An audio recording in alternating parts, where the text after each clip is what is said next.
देश की राजधानी दिल्ली में जहां पर आप मेरे कैमरे के सामने देख रहे हैं कि तमाम वो हस्तियां मौजूद हैं जिन्होंने देश के लिए अपना वक्त ही कुर्बान नहीं करा, अपना एक्सपीरियंस, अपना तजुर्बा, अपनी जिंदगी की तमाम चीजें जो है वो लगाई हैं। और लगाने के बावजूद भी आज देश जिस स्थिति में खड़ा है उस स्थिति को लेकर कहीं ना कहीं इन्होंने गठबंधन के लिए काम करा, एक लंबे समय से काम करा, और आगे क्या इनकी जहनियत है वो इनसे जानने की कोशिश करेंगे। सबसे पहले सीधे रुख करेंगे, आज आपने अपने निवास पर जो है प्रेस कॉन्फ्रेंस रखी है, उसके विषय में बताएं। पहले तो मैं प्रेस के बंधुओं को नमस्कार आदाब करता हूं जो आज वो शॉर्ट उसमें आए और मेरे घर पे और इससे वार्तालाप की।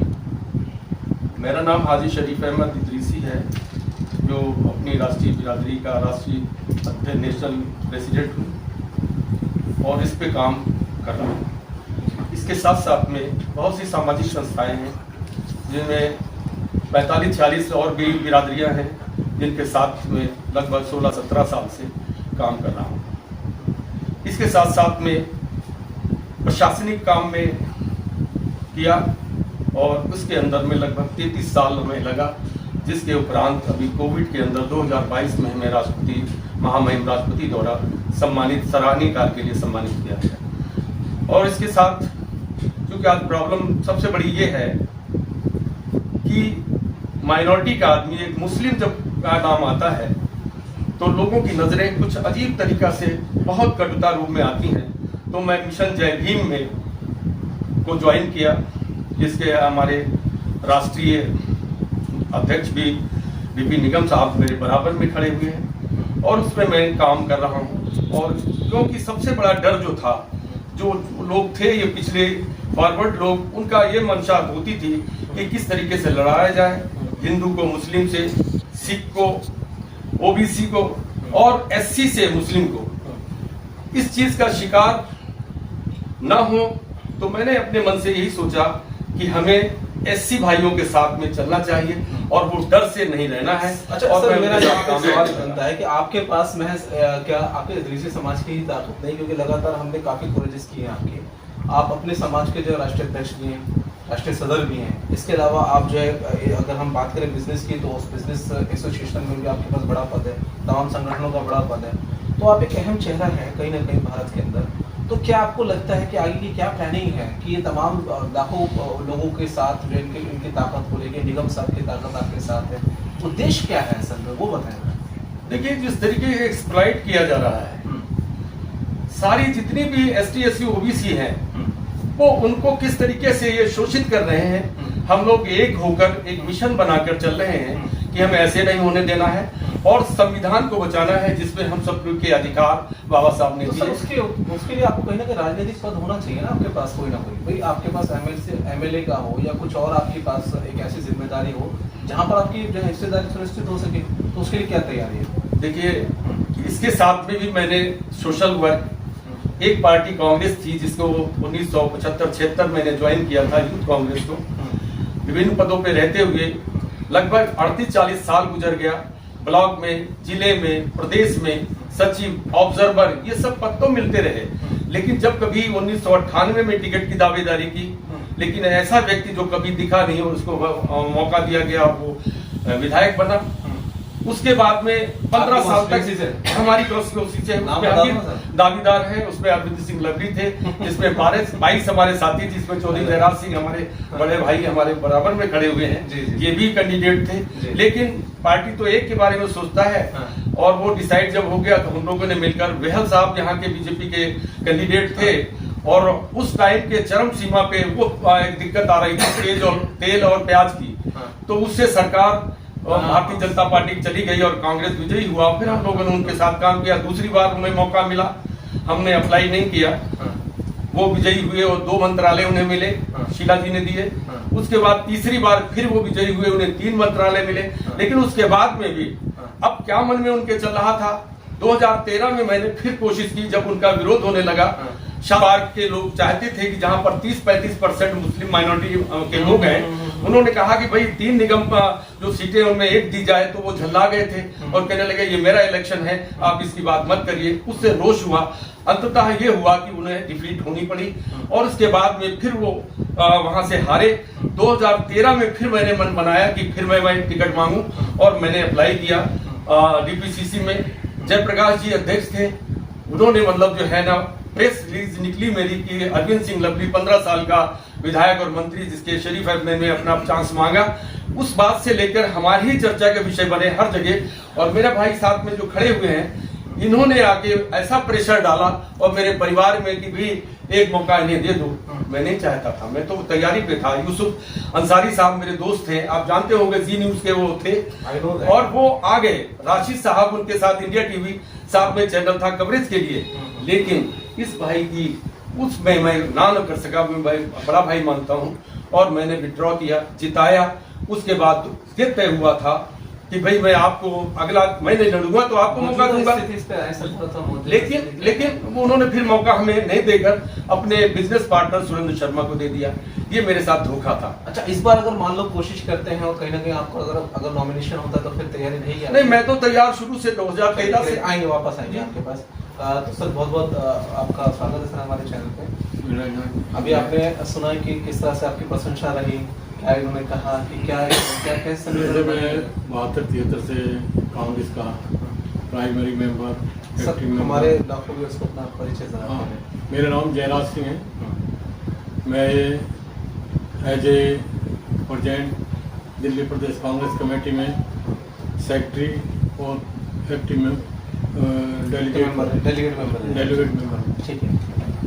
72-73 से मैं प्राइमरी मेंबर और एक्टिव मेंबर बन गया था। सर एक्चुअली मेरा एक छोटा सवाल ये है कि जिस तरह से आपका साथ रहा, नहीं वो मैं मौजूदा स्थिति के बारे में जरा मौजूदा स्थिति के बारे में शरीफ भाई एक अपने बिजनेस में तल्लीन थे और मैं चौधरी जयराज सिंह यूथ कांग्रेस का ब्लॉक कांग्रेस कमेटी का अध्यक्ष था। संजय जी उस समय में यूथ कांग्रेस को चला रहे थे। जगदीश टाइगर हमारे प्रदेश के अध्यक्ष हुआ करते थे। जगदीश टाइगर हमारे जिले के अध्यक्ष हुआ करते थे। भगत जी उस टाइम हमारे HKL भगत जी हमारे सर्विस। शरीफ भाई अपने बिजनेस सिलाई का कारोबार था, तो हमारी इनसे बड़ी अच्छा प्यार बना वहाँ पर। अजीत नगर में मेरा ऑफिस था वहाँ पर। तो शरीफ भाई ने कहा मैं भी सेवा करना चाहता हूँ। मैंने कहा आइए। कब की बात है सर? कौन सा? ये क्षेत्र 77 की बात। क्षेत्र 77 की बात। क्षेत्र 77 की बात है। आप समझ सकते हैं सर कितना लंबा समय, लगभग 48 साल। लगभग 48 साल। 48 साल से हमारा और शरीफ भाई का साथ बना हुआ है। हम इनको बात सुनिए, बुरा मत मानना, हम तो इनको अपनी कम्युनिटी के सर्वभौम कमेटी के भाई हैं या मेंबर हैं या कुछ साथी हैं, इनको हम ले जाते हैं कई बार। हम लोगों को संस्कृति नहीं आती, संस्कृत में से श्लोक नहीं आते। शरीफ भाई को श्लोक आते हैं।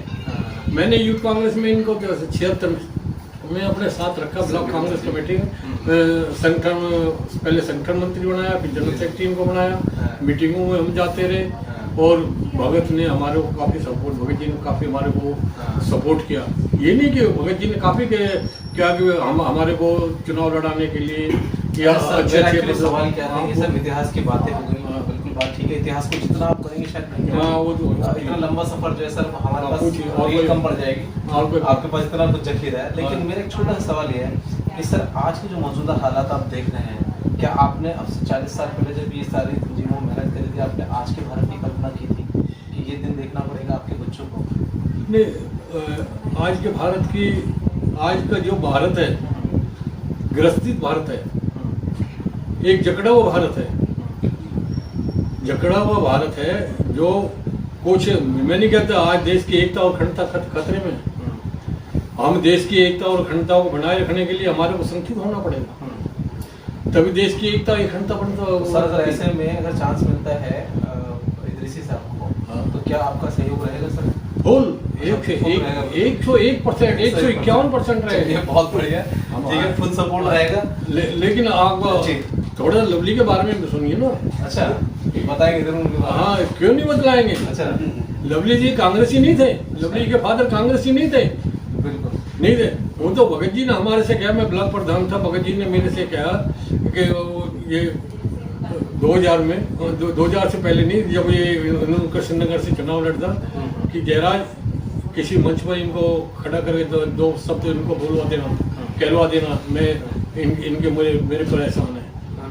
कोई बात नहीं, हम उनको बुलाओ। लेकिन भगत जी ने कोई ना कोई भगत जी के ऊपर एहसान होगा इनका, या कोई ऐसी बात होगी, भगत जी ने इनको थोड़ा आगे किया।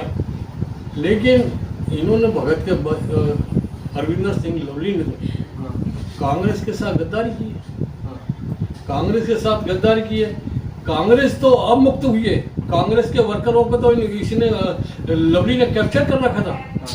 आज उसके जाने से कांग्रेस का कार्यकर्ता, जो कांग्रेस की मां के पेट से पैदा हुआ कांग्रेस का कार्यकर्ता है, जिसका खून पसीना कांग्रेस के लिए इंदिरा जी का टाइम नहीं देखा आपने। शरीफ भाई और हम, इंदिरा जी को जब चरण सिंह गृह मंत्री हुआ करते थे मोरारजी देसाई के टाइम में, इंदिरा जी को जब अरेस्ट करके ले जा रहे थे, हम और शरीफ भाई जेल के अंदर उन्होंने गिरफ्तारियां दी। HK भगत जी हमारे साथ थे, चौधरी प्रेम सिंह हमारे साथ थे, जब परवेश हमारे साथ था। लेकिन ये बहुत पुरानी बात चली। लेकिन आज के समय में अरविंदर सिंह लवली ने कांग्रेस के साथ, और बार बार, एक बार पहले भी उसने निगम के चुनाव में किया, ऐसे समय में अब ये पार्लियामेंट के चुनाव में भी ऐसे किया। कांग्रेस का इसे बर्दाश्त कैसे किया? कांग्रेस का जो कार्यकर्ता जिसने कांग्रेस की मां के पेट से जन्म लिया है और कांग्रेस का जिसके अंदर खून है, वो कभी भी अरविंदर सिंह लवली को बर्दाश्त नहीं करेगा। सर मुझे एक बात बता दीजिए, और बहुत शॉर्ट में आपसे चाहूँगा, बस 2 या 3 शब्दों में चाहूँगा आपसे इसका जवाब, कि अरविंद सिंह के जाने से, लवली के जाने से कांग्रेस को फायदा हुआ है वोटों में या नुकसान हुआ है? कांग्रेस को कैंडिडेटों को फायदा होगा, नुकसान होगा, बस ये बताएं। कैंडिडेट को, कांग्रेस का जो हमारा जो गठबंधन का जो वो है वोटर गठबंधन का वोटर, कांग्रेस की पूरी वोट गठबंधन को पड़ी। बहुत बहुत धन्यवाद, बहुत पूरी अच्छे वोट बढ़ा। और आपने सुना कि किस तरह से अरविंदर सिंह लवली के कहने से कोई भी कांग्रेस का वर्कर बीजेपी के साथ नहीं है, बीजेपी के साथ जाने वाला नहीं है। वो ही गए हैं जो उनके बिजनेस पार्टनर। अच्छा, जो उनकी गाड़ी में बैठने वाले, उनकी गाड़ी में बैठने वाले हैं, वो ही है। वो नहीं है, उन्होंने कांग्रेस की जनता खड़ी थी वो नहीं गई ना। चलिए ठीक है। तो समझ आपने सुना। देखिए, इतिहास हमने आपके सामने लेकर आ रहे हैं लगातार। अब एक और अहम शख्सियत, ये वो शख्सियत है जिन्होंने एक बड़े समुदाय के लिए, देश के सबसे बड़े समुदाय के लिए पुरजोर तरीके से पूरे देश में आवाज उठाई है। उनका मैं स्वागत करना चाहूँगा अपने चैनल में। निगम साहब का बहुत बहुत स्वागत सर आपका हमारे चैनल पर। और आपका? मेरा नाम BP निगम है जी।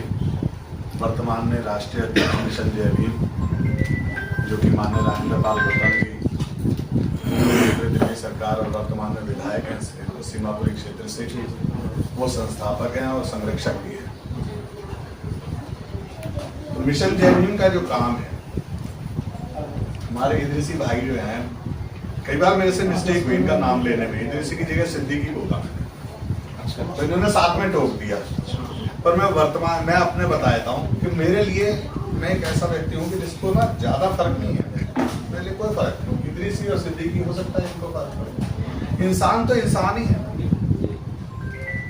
काशीराम जी ने एक मुहिम जो बाबा साहेब ने शुरू की थी, जैसे मैं कहूँ कि उन्होंने अनुसूचित जाति के नाम पे एक सर्टिफिकेट इशू किया।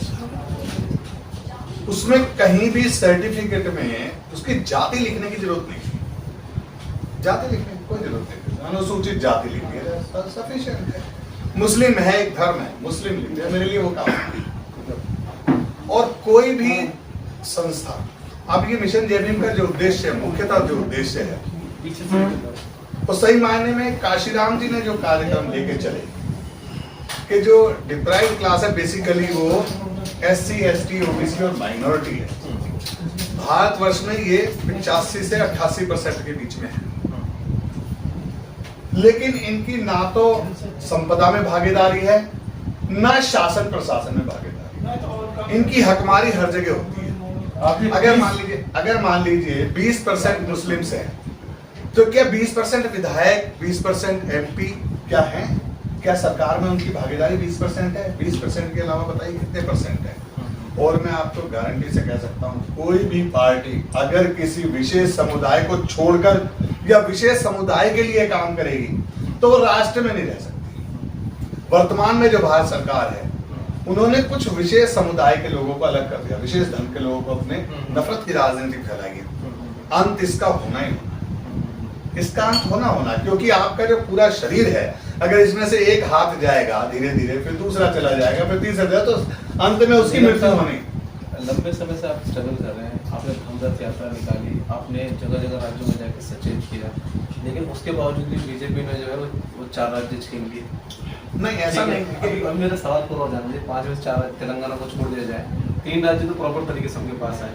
मैं आपको कुछ थोड़ा सा भी जस्ट रिमाइंडर, कुछ चीज़ें रिमाइंड करा रहा हूँ, तो आप ये देखिए क्या देश कब जाके जागरूक होगा? 4 तारीख को क्या लग रहा है, ये बताइए। 4 तारीख को मैं विश्वास के साथ कह सकता हूँ कि जो वर्तमान सरकार है वो चली जाएगी। बुलाएंगे वो दोबारा प्रेस कॉन्फ्रेंस? बिल्कुल, प्रेस कॉन्फ्रेंस नहीं, आप खुद उसमें शामिल होंगे, खुद आप जगह जगह देंगे, और उसका कारण बेसिकली यही है। अच्छा, इदरीसी साहब के बारे में जो आपने बताया, एक्चुअली नाम का तो एक थोड़ा सा ये होता है कि भाई अगर मान लो 2 शरीफ हैं तो किसके यहाँ जाएगा, सिद्दीकी है कि इदरीसी का पोस्टमैन, तो ये थोड़ा सा नाम का पीछे सिद्दीकी और इदरीसी लगाना इसलिए जरूरी है। मैं इस मामले में ज्ञानी आदमी हूँ, ज्यादा की उससे अलग अलग में पूछता हूं। ये जो एक समुदाय का नाम विशेष रख दिया गया हिंदुस्तान के अंदर, उसके यहाँ तो सब एक साथ में खड़े होते हैं। हम भी विशेष समुदाय में हैं।